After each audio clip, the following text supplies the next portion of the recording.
Indonesia, negeri tropis. Allah menciptakan di sini satu air yang sangat steril, yang isinya isotonik air tadi, ya. Isotonik itu maksudnya sama tonisitasnya dengan cairan tubuh kita. Ya, dan dia sangat steril. Air itu namanya apa?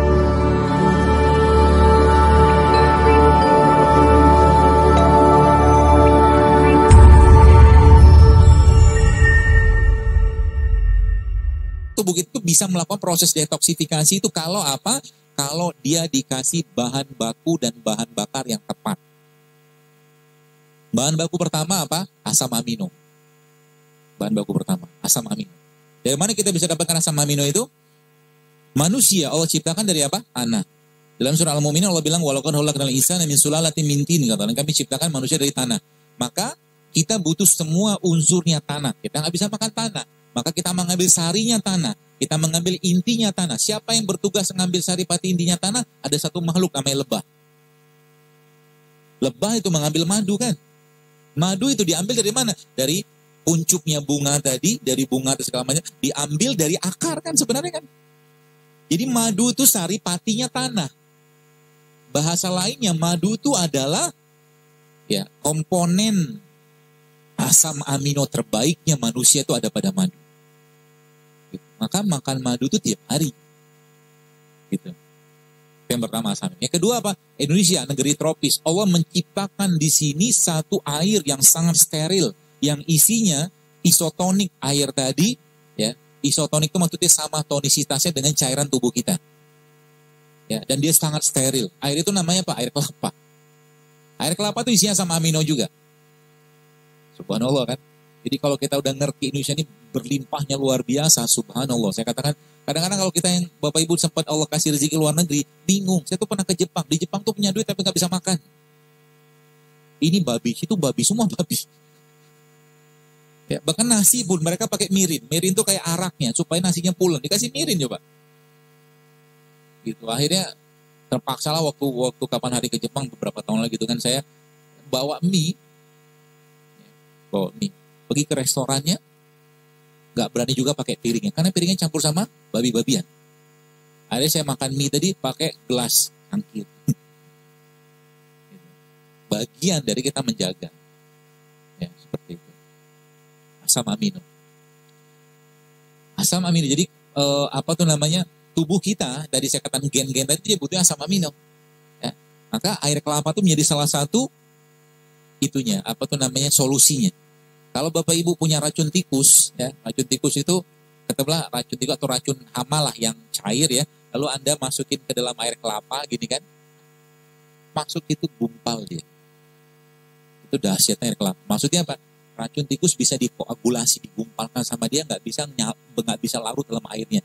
Kekuatan dari air kelapa itu untuk apa ya? Untuk mencegah racun atau mengikat racun. Itulah bahasanya. Tubuh kita banyak racunnya? Banyak. Kosmetik kita banyak bahan kimia, odol kita macam-macam tiap hari gitu kan. Maka jadwalin tuh makan atau minum air kelapa. Setiap seminggu tuh minimal sekali atau 2 kali lah. Setiap hari, yang kelapa muda atau kelapa tua tergantung usia Anda. Kalau Anda sudah tua, minum yang tua.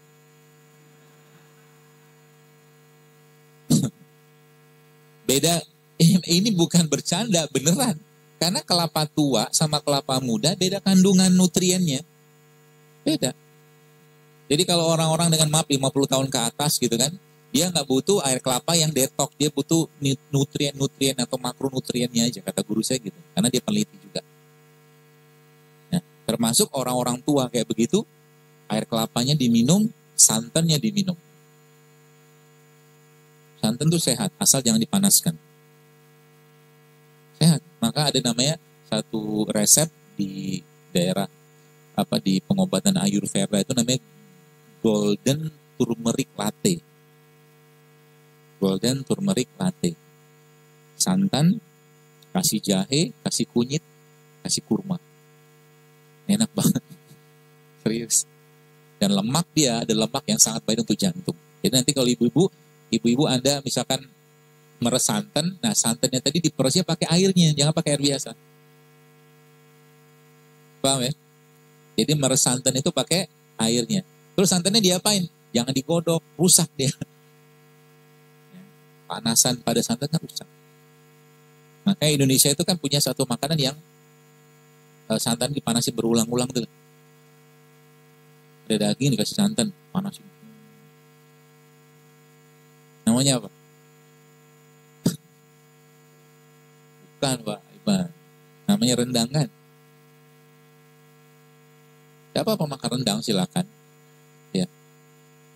Rendang itu diakuin sama CNN apa kalau nggak salah sebagai makanan paling enak di dunia coba, Masya Allah. Emang enak sih. Kenapa enak? Karena santan dipanasi berulang-ulang. Semua dipanasi berulang-ulang pasti enak. Coba Anda bikin sambal pakai minyak jelantah. Enak kan? Padahal kalau saya punya sambal sendiri, bawang putih, kasih cabai rawit, kasih kurma, kasih garam. Waduh, Masya Allah. Enak minta ampun. Sambal kurma bahasanya. Karena saya nggak pakai gula kan, pemanis kita tuh kurma. Nanti cobain ya.